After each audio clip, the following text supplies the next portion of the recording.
everyone, welcome to Roshnisfoodnlife. I think എല്ലാവർക്കും വിശേഷങ്ങളൊക്കെ സുഖമായിട്ടിരിക്കുന്നു എല്ലാവരും.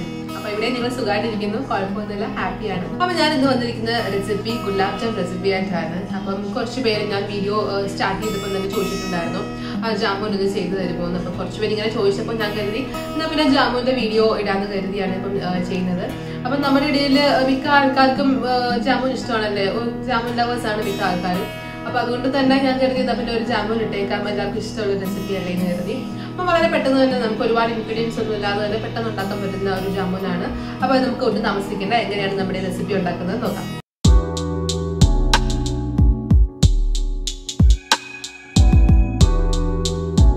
അപ്പം ഗുലാബ് ജാമുന്റെ ഫസ്റ്റ് പ്രോസസ്സ് എന്ന് വെച്ച് കഴിഞ്ഞാൽ ഷുഗർ സിറപ്പ് റെഡിയാക്കി എടുക്കണം.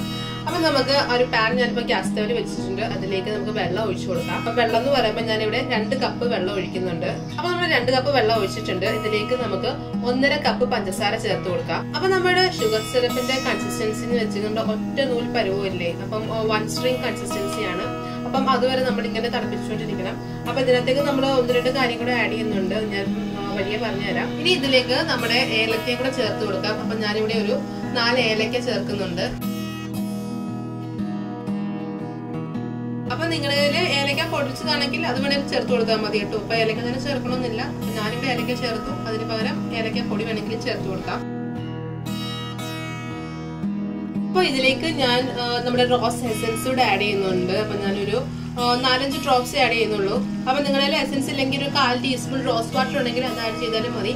അപ്പൊ ഇത് രണ്ടും ആഡ് ചെയ്തില്ലെങ്കിൽ കുഴപ്പമില്ല, നമ്മുടെ ഏലക്കയുടെ നല്ല ഫ്ലേവർ ഉണ്ട്. അപ്പൊ ഞാനിപ്പം ഓപ്ഷനിലാണ് കേട്ടോ, റോസ് വാട്ടറോ അല്ലെങ്കിൽ റോസ് എസൻസോ ഓപ്ഷനിലാണ്, നിങ്ങളുണ്ടെങ്കിൽ മാത്രം ചേർത്താൽ മതി, അല്ലെങ്കിൽ നമ്മുടെ ഏലക്ക മാത്രം ഇട്ടാലും മതി കേട്ടോ.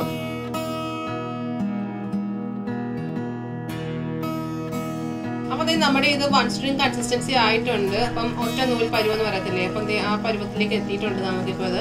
അപ്പം നമ്മുടെ ഇരുന്നിട്ടും ജസ്റ്റ് കുറച്ചുകൂടെ ഒന്ന് കൺസിസ്റ്റൻസി തിക്കാവും നമ്മുടെ സിറപ്പ്. അതുമാത്രമല്ല നമുക്കിത് നമ്മുടെ ബോൾസ് ഉണ്ടാക്കി കഴിഞ്ഞതിന് ശേഷം നമുക്ക് ഇതിലേക്ക് ഇടുമ്പോൾ നല്ല ചൂടായിട്ട് നമുക്ക് ഇടാൻ പറ്റത്തുള്ളൂ. അപ്പോഴും നമുക്കൊന്ന് തിളപ്പിച്ചെടുക്കണം. സോ ഈ സമയമാകുമ്പോൾ നമുക്കിതൊന്ന് ഓഫ് ചെയ്ത് വെക്കാം. അപ്പൊ നമുക്ക് ഇനി ചെയ്യാനുള്ളത് നമുക്ക് ജാമുന്റെ ബോൾസ് ഉണ്ടാക്കിയെടുക്കണം. അപ്പൊ അതിനായിട്ട് ഞാൻ ബൗളിലേക്ക് 1 കപ്പ് പാൽപ്പൊടിയാണ് ആഡ് ചെയ്യാൻ പോകുന്നത്. അപ്പൊ നമ്മുടെ പാൽപ്പൊടി ഏത് ബ്രാൻഡ് വേണേലും യൂസ് ചെയ്യാം കേട്ടോ. അപ്പം ഞാൻ 1 കപ്പ് പാൽപ്പൊടി ആഡ് ചെയ്യുന്നുണ്ട്. ഇതിലേക്ക് 2 ടേബിൾ സ്പൂൺ മൈദ നമ്മൾ ആഡ് ചെയ്യുകയാണ്, 2 ടേബിൾ സ്പൂൺ. ഇനി നമുക്ക് ഇതിലേക്ക് 1 ടേബിൾ സ്പൂൺ നമ്മുടെ റവ. അപ്പൊ വറുത്ത റവയാണെങ്കിലും കുഴപ്പമില്ല, വറക്കാത്തതാണെങ്കിലും കുഴപ്പമില്ല, ഏതെങ്കിലും 1 ടേബിൾ സ്പൂൺ റവയും കൂടെ ചേർത്ത് കൊടുക്കാം. ഇനി നമുക്ക് ചേർക്കാനുള്ളത് നമ്മുടെ ബേക്കിംഗ് സോഡയാണ്. ബേക്കിംഗ് സോഡ ഞാനിവിടെ 1/4 ടീസ്പൂൺ ആണ് ചേർക്കുന്നത്. അപ്പൊ അതിലൊട്ടും കൂടാൻ പാടില്ല കേട്ടോ, എക്സാക്ട് 1/4 ടീസ്പൂണേ ചേർക്കാവൂ. നമ്മൾ അത് കൂടുതൽ ചേർത്ത് കഴിഞ്ഞാൽ നമ്മുടെ ബോൾസിന്റെ കളറൊക്കെ ഭയങ്കരമായിട്ട് കൂടിപ്പോകും. അതുകൊണ്ട് തന്നെ 1/4 ടീസ്പൂൺ ചേർത്താൽ മതി. ഇതിലേക്ക് നമുക്ക് 1 പിഞ്ച് സോൾട്ട് ചേർത്ത് കൊടുക്കാം. അപ്പൊ നമുക്ക് ഉപ്പ് 1 പിഞ്ച് ചേർത്ത് കൊടുക്കാം. ഇനി നമുക്ക് ചേർക്കാനുള്ളത് നമ്മുടെ നെയ്യാണ്. അപ്പൊ നെയ്യോ ബട്ടറോ നിങ്ങൾക്ക് ചേർത്ത് കൊടുക്കാം. അപ്പൊ ഞാനിവിടെ നെയ്യാണ് ചേർക്കുന്നത്. അപ്പം എനിക്ക് തോന്നുന്നു നെയ്യുടെ ടേസ്റ്റ് ആണ് കേട്ടോ നല്ലത്, ബട്ടറിനേക്കാളും നല്ലത് നെയ്യുടെ ടേസ്റ്റ് തന്നെയാണ്. അപ്പൊ എനിക്ക് തോന്നുന്നു എല്ലാവരുടെയും വീട്ടിൽ നെയ്യായിരിക്കും കൂടുതലുള്ളതല്ലേ. അപ്പൊ നമുക്ക് 1 ടേബിൾ സ്പൂൺ നമുക്ക് നെയ്യോടെ ചേർത്ത് കൊടുക്കാം. അപ്പൊ നമ്മൾ മിക്സ് ചെയ്തെടുക്കാൻ പോകുന്നത് നമ്മുടെ പാലിലാണ്. അപ്പൊ പാലെന്ന് പറയുമ്പോൾ 1/4 കപ്പ് പാൽ എടുത്തിട്ടുണ്ട്. അപ്പൊ ഒരേ സമയത്ത് ഒഴിച്ചു കൊടുക്കരുത്. അപ്പൊ നമുക്ക് കുറേശ്ശെ ഒഴിച്ചു കൊടുത്ത് നമ്മുടെ ഒരുപാട് തിക്കും ആവരുത്, എന്നാൽ ഒരുപാട് അങ്ങ് ചപ്പാത്തിയുടെ പോലും കട്ടിയാവരുത്, ക്രാക്സ് ഒന്നും ഇല്ലാത്ത രീതിയിൽ നമുക്ക് തയ്യാറാക്കി എടുക്കണം. അപ്പൊ ഞാനിവിടെ 1/4 കപ്പ് പാൽ എടുത്തിട്ടുണ്ട്. അപ്പൊ നമുക്ക് ഒഴിച്ചു കൊടുക്കാം. അപ്പൊ ഞാനൊരു 2 ടേബിൾ സ്പൂൺ പാൽ ഒഴിച്ചിട്ടുണ്ട്. അപ്പൊ നമുക്ക് പോരായെങ്കിൽ ഇനിയും നമുക്ക് ആഡ് ചെയ്ത് കൊടുക്കാം.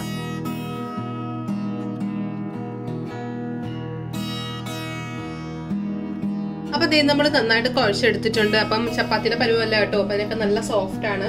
അപ്പൊ അതുപോലെ ഇടിച്ച് കുഴക്കൊന്നും വേണ്ട, ജസ്റ്റ് എല്ലാം കൂടെ ഒന്ന് മിക്സ് ആയാൽ മാത്രം മതി. അപ്പൊ നമുക്ക് ഇനി ഇത് ചെറിയ ബോൾസ് ആക്കി എടുക്കാം. അപ്പൊ നമുക്കിത് ചെറിയ ബോൾസ് ആക്കി എടുക്കാം. അപ്പൊ ചെറിയ ബോൾസ് തന്നെ ആക്കാൻ ശ്രദ്ധിക്കണം കേട്ടോ. കാര്യം എന്ന് വെച്ച് കഴിഞ്ഞാൽ നമ്മൾ കുറച്ച് സോഡാപ്പൊടി ചേർത്തില്ലായിരുന്നു, അതുകൊണ്ട് തന്നെ ഇത് ഇടുമ്പോൾ കുറച്ച് വലുതാവാൻ സാധ്യതയുണ്ട്. ഇനി നിങ്ങൾക്ക് ഇപ്പം വലിയ ജാമുൻ വേണമെന്നുണ്ടെങ്കിൽ കുറച്ച് വലുതാക്കി എടുക്കാം കേട്ടോ. ഇത് ഇങ്ങനെ ചെറിയ ബോൾസ് ആക്കി എടുക്കാം നമുക്ക്. ഞാനൊരു ഇത്രയും വലിപ്പം എടുക്കുന്നുള്ളൂ. അപ്പൊ ഇതുപോലെ നമുക്ക് ബോൾസ് ബാക്കിയെല്ലാം ബോൾസ് ആക്കി എടുക്കാം.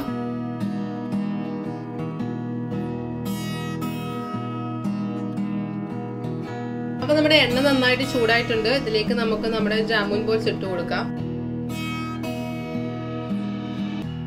അപ്പൊ നമ്മുടെ ഗുലാബ് ജാമിന്റെ ഒരു സൈഡ് റെഡി ആയിട്ടുണ്ട്. അപ്പൊ മറ്റേ സൈഡ് നമുക്ക് അങ്ങോട്ടും ഇങ്ങോട്ടും തിരിച്ചും മറിച്ചു വിട്ട് നമുക്ക് ഗോൾഡൻ ബ്രൗൺ, കുറച്ച് ഗോൾഡൻ എന്ന് പറയാൻ പറ്റത്തില്ല, കുറച്ചുകൂടെ ഡാർക്ക് ബ്രൗൺ ആയിരിക്കണം. എന്നാൽ ഒരുപാട് ഡാർക്കും ആക്കുന്നില്ല കേട്ടോ. അപ്പൊ ആ പരുവാകുന്നിടം വരെ നമുക്കൊന്ന് തിരിച്ചും മറിച്ചിട്ട് റെഡിയാക്കി എടുക്കാം. അപ്പൊ നമ്മുടെ ജാമുൻ ഇവിടെ റെഡി ആയിട്ടുണ്ട്. അപ്പൊ രണ്ട് സൈഡും നല്ല ഗോൾഡൻ കളർ വന്നിട്ടുണ്ട്. അപ്പം ഓരോരുത്തർക്ക് നല്ല ഡാർക്ക് ബ്രൗൺ ആവണമായിരിക്കും. അപ്പൊ നിങ്ങളുടെ ഇഷ്ടത്തിനനുസരിച്ച് വറുത്ത് കോരിക്കോണം കേട്ടോ. അപ്പൊ എനിക്ക് അധികം ഡാർക്ക് ബ്രൗൺ ആവുന്ന ഇഷ്ടമല്ല, അതുകൊണ്ട് തന്നെ ഞാൻ അധികം ബ്രൗൺ ആക്കി എടുത്തിട്ടില്ല. അപ്പൊ നിങ്ങളുടെ ഇഷ്ടത്തിനനുസരിച്ച് നിങ്ങൾ ഫ്രൈ ചെയ്തോണം. അപ്പൊ നമ്മൾ ഈ ചൂടോടെ തന്നെ നമുക്ക് ഇത് നമ്മുടെ പഞ്ചസാര പാനിയിലേക്ക് ഇട്ട് കൊടുക്കാം. അപ്പൊ നമ്മുടെ ഗുലാബ് ജാമിന്റെ ബോൾസ് നമ്മൾ ഇതിലേക്ക് ഷുഗർ സിറപ്പിലേക്ക് ഇടുവാണ്. അപ്പൊ നമ്മൾ ഇടുന്നതിന് മുമ്പ് ഒന്നുകൂടെ ഒന്ന് ചൂടാക്കണം കേട്ടോ. നമ്മുടെ സിറപ്പ് ഒന്ന് ചൂടാക്കിയിട്ട് വേണം നമ്മൾ അതിലേക്ക് ബോൾസ് ഇട്ട് കൊടുക്കാനായിട്ട്. അപ്പൊ ഞാൻ ബോൾസ് ഇട്ട് കൊടുക്കുവാണ്. അപ്പൊ നമ്മുടെ ജാമുൻ നമുക്ക് ശരിക്കും 2 മണിക്കൂർ സോക്ക് ചെയ്ത് വെക്കണം. എന്നാൽ മാത്രമേ നമുക്ക് നല്ല ജ്യൂസി ആയിട്ട് നല്ല സോഫ്റ്റ് ആയിട്ടുള്ള ജാമുൻ കിട്ടത്തുള്ളൂ. അപ്പൊ നമുക്ക് ഇതൊരു 2 മണിക്കൂർ ഇങ്ങനെ അടച്ചു വെക്കാം. നമ്മുടെ ഈ ഷുഗർ സിറപ്പിനകത്ത് ഇങ്ങനെ ബോൾസ് കിടക്കട്ടെ. അപ്പൊ 2 മണിക്കൂറിന് ശേഷം നമുക്ക് തുറന്നു നോക്കാം. അപ്പൊ ഇളക്കി കൊടുക്കാൻ ശ്രദ്ധിക്കണം കേട്ടോ. അപ്പൊ ഒരു സൈഡ് മാത്രം അല്ലെങ്കിൽ കിടന്നു പോകും. അപ്പൊ ഇടയ്ക്കിടയ്ക്ക് ഇങ്ങനെ ഒന്ന് ഇളക്കി കൊടുത്തേക്കണം. നമ്മുടെ ബോൾസിനെ ഒന്ന് അങ്ങോട്ടും ഇങ്ങോട്ടും ഒന്ന് തിരിച്ചും മറിച്ചും ഇട്ട് കൊടുത്താൽ മതി. അപ്പൊ 2 മണിക്കൂർ കഴിയുമ്പോൾ നല്ല സോഫ്റ്റ് ആയിട്ടുള്ള ഗുലാബ് ജാം നമുക്ക് കിട്ടും. അപ്പൊ നമ്മുടെ ഈ ഗുലാബ് ജാം ഇവിടെ റെഡി ആയിട്ടിരിക്കുകയാണ്. അപ്പൊ 2 മണിക്കൂർ കഴിഞ്ഞപ്പോഴത്തേനും അകത്ത് നല്ല ജ്യൂസി ആയിട്ടുണ്ട്.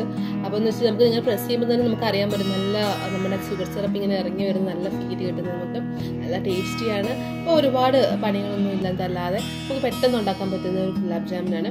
ഒരുപാട് മെത്തേഡ്സിൽ നമുക്ക് ജാമുൻ ഉണ്ടാക്കാൻ പറ്റും. ഇപ്പോൾ അതിലൊരു മെത്തേഡാണിത്. അപ്പോൾ ഞാൻ ഇപ്പോൾ ഇതൊക്കെ ബാക്കിയുള്ള മെത്തേഡ്സ് ഒക്കെ നിങ്ങൾക്ക് കാണിച്ചു തരാം. പല സാധനങ്ങൾ വെച്ച് നമുക്ക് ഉണ്ടാക്കാൻ പറ്റും. അപ്പോൾ അതൊക്കെ നിങ്ങൾക്ക് ഞാൻ കാണിച്ചു തരാം. അപ്പം ഇത് ഭയങ്കര ടേസ്റ്റി ആയിട്ടുള്ള ഒരു ജാമുനാണ്. അപ്പോൾ എല്ലാവരും ട്രൈ ചെയ്ത് നോക്കണം. അപ്പം ഞാൻ പറഞ്ഞ പോലെ തന്നെ ഒരുപാട് പണികളൊന്നും ഇല്ലാതെ വളരെ പെട്ടെന്ന് ഉണ്ടാക്കാൻ പറ്റുന്നതാണ്. എല്ലാവർക്കും ഇഷ്ടപ്പെടും. ട്രൈ ചെയ്ത് നോക്കണം. ട്രൈ ചെയ്ത് നോക്കിയിട്ട് നിങ്ങളുടെ അഭിപ്രായങ്ങളൊക്കെ കമന്റ് ബോക്സിൽ ഇടാൻ ആരും മറക്കരുത്. ആദ്യമായിട്ടൊക്കെ വീഡിയോ കാണുന്നവരുണ്ടെങ്കിൽ ചാനലൊന്ന് സബ്സ്ക്രൈബ് ചെയ്തേക്കണേ. വീഡിയോസ് ലൈക്ക് ചെയ്യാനും ഷെയർ ചെയ്യാനും മറക്കല്ലേ. അടുത്തൊരു അടിപൊളി റെസിപ്പിയായിട്ട് വീണ്ടും കാണുന്നവരെ ബൈ, ടേക്ക് കെയർ. രുചിയുടെ വർണ്ണങ്ങൾ നിങ്ങളുടെ മനസ്സ് നിറയ്ക്കട്ടെ. സ്നേഹത്തോടെ റോഷ്നീസ് ഫുഡ് ആൻഡ് ലൈഫ്.